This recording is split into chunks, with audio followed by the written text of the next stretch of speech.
Keldwud is going to tell us about food, what it is, and how I can get some. Thank you. That's a light bright.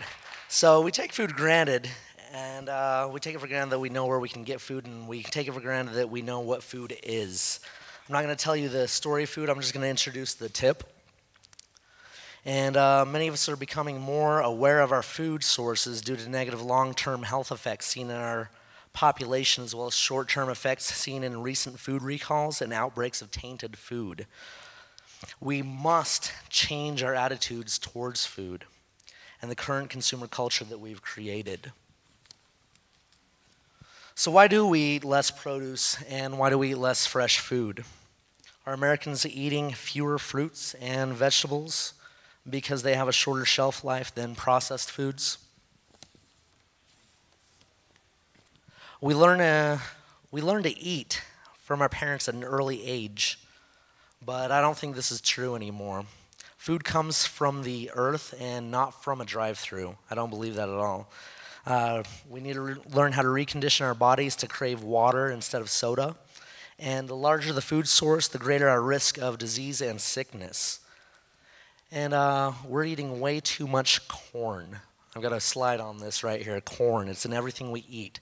If you get grass-fed meat, you're going to get 1.3 grams of saturated fat versus 9 grams of saturated fat from grain-fed meat. There's a huge difference there. So I want you to think about how much your household spends each month on food, and I want you to imagine cutting that by half and eating healthier as a result. So how much money do you think is spent on advertising food? $10 billion. Why do we spend so much on promoting something that our bodies crave naturally? Without ads, I think we would default to craving good foods with very little guidance. This is what we'd be eating naturally. There's a huge disconnect between hunger and how it's fulfilled. That we have no conscious effort into fulfilling that. Many people don't eat this kind of stuff because they don't know how to taste. They don't know how to prepare it. They're intimidated by food. We can decrease our energy consumption here. We spend 1/3 of energy, our food energy, on storing it. We can decrease that by buying local foods.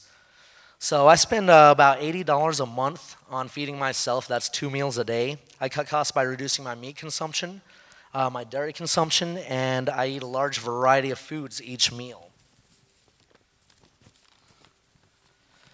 Community supported agriculture is one of the ways I do this. I pay up front for the planting costs. I get fresh food 18 to 22 weeks. That equals about $11 a week with the East Farms Food Co-op here and out in Syracuse. That's $250 for a season. The food co-op, I pay $23 for a share. They got drop points all over across the Wasatch Front. You get about 5 pounds of meat, and at Albertsons, the same share costs me about $50. That's half the savings. So if you want to eat better and cheaper, eat more rice, eat noodles, eat beans with each of your meals, you do not need more than 1 pound of meat per person, okay? Let me tell you a little bit about the Farm Bill. The Farm Bill our current Farm Bill is by Earl L. Butts. It subsidizes our crops. 6% of our population produces our food.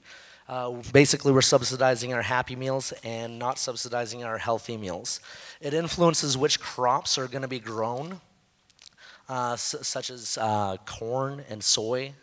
That's what America grows. So what would happen if we stopped producing surplus and excess cheap corn? Right here I've got a picture of a wall. I'm sure you're familiar with that wall. If we stopped offloading our cheap corn into other countries, maybe people wouldn't have something to complain about. We also create depressions in other countries like Nigeria because of our cheap cotton as well.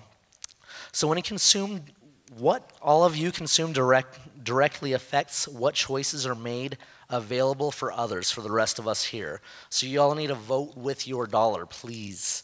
Changing how we consume food is the most immediate action we can make in order to change our food culture.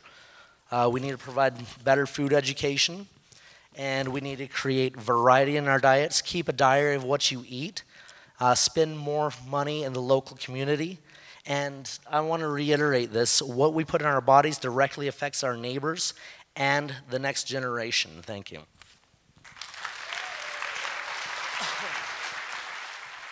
Keldwud, thank you.